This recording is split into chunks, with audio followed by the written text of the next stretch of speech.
Welcome back to Summit, everybody. My name is Mark. We're taking a look at the third Sunday of Easter season.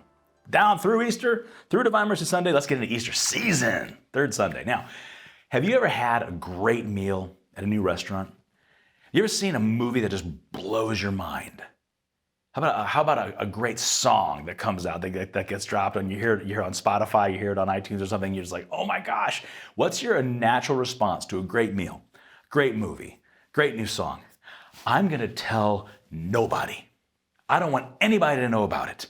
I'm just going to relish it and celebrate it just by myself, but no one else should know. No, of course not. You have a great meal, you hear a great song, you see some movie that is awesome or something you watch on Netflix is just amazing. You want to tell people about it. It's a natural human condition because when you experience something that's great, that's amazing, it tastes great, sounds great, it's fascinating, you want to share it with people. It's a natural human thing. Sometimes we want the credit of being the first one to discover it and tell people about it. Other times, we just want other people to enjoy it the way that we enjoyed it. But basically, at the end of the day, you're like, how can I not? Have you tried this ice cream? How can I not tell people about it? Have you heard that new album? How can I not tell people about it? And that's this beautiful, beautiful story that comes to us this week from the first readings, from the Acts of the Apostles. Now, the entire Easter season, we hear from Acts of the Apostles. It's one of the total jewels of the Bible. Most people don't actually sit down and read Acts. Most of us don't. But Acts of the Apostles has everything. It's got drama. It's got issues. It's got backstabbing. It's got ups and downs and calamities and hijinks. How's that for an old person word? Jailbreaks. I mean, it's just amazing, Acts of the Apostles. But there's this great story.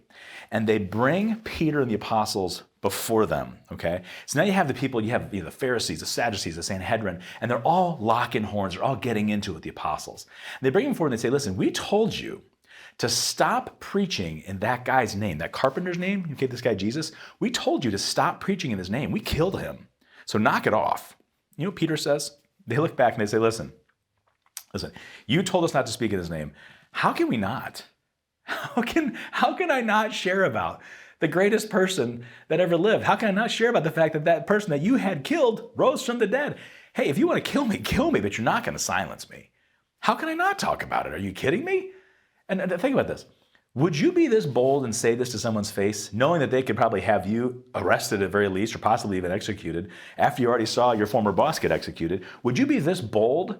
Would you return to the city where nobody wants you there? Would you go out to the neighboring towns and countries where nobody wants to hear this message if it hadn't really happened? Well, of course it really happened. That's why Peter's looking back and saying, listen, hey, tough, okay? He rose from the dead. We're going to talk about it. And that you're just going to have to get over it. You know why? Because actions follow beliefs. Actions follow beliefs. I tried that meal. I saw that movie. I believe it's awesome and amazing. And I think you will too. So I'm going to tell you about it. Actions follow beliefs. What happens in this week's gospel? They're out fishing on the Sea of Galilee, okay, Lake Gennesaret, Sea of Galilee, same exact body of water, just a different part of it. And all of a sudden, they have this moment, this appearance. There's this guy on the shore.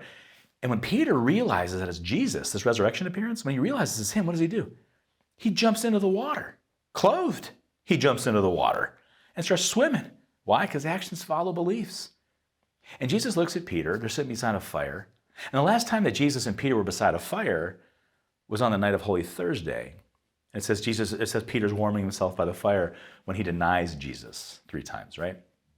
There's a new fire now, and it's a new day, and it's in the morning, and darkness is no longer winning, and now it's light out. They're beside a fire. And now Jesus is going to look Peter in the eyes, and once for every time that Peter betrays him, he's going to ask him a question. Do you love me? Well, then feed my sheep. Do you love me? Feed my sheep. Hey, Peter, actions follow beliefs. If you love me, you're going to serve. If you love me, you're going to serve in my name. I made you the rock. You're the vicar of Christ on earth. You're the prince of the apostles.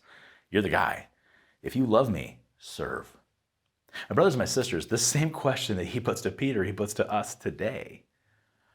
What does your love of Jesus propel you to do? What actions do you take because of your love for Jesus? We celebrate his resurrection. We celebrate his mercy. Here we are in the 3rd week. We're about halfway through Easter season. How is your life different? Maybe you went back to, hey, I'm back to having caffeine. I'm back to having candy. I'm back to doing other things in my life that I gave up for Lent. How is your life different now? What actions can you point to and say, this is because I love you, Lord.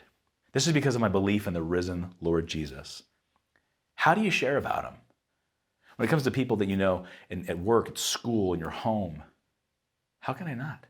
Oh, will you stop talking about the Jesus guy on social media? How can I not? How can I not talk about the greatest person in my life? How can I not share about what Jesus has done for me and in my life? Like Peter before us 2,000 years ago. How can I not? And wherever he is, I want to be. So I'm going to be fully clothed and go for a swim, because if he's there, I want to be with him. And the question is, do the people in your life know him through you and want to be so close to him that they want to be close to you? Or want to know you so well they want to be close to you, and by doing so they get close to him? You see, if actions really follow beliefs, then our beliefs should show in our actions. And those beliefs and actions will lead other people to question their beliefs and eventually change their actions.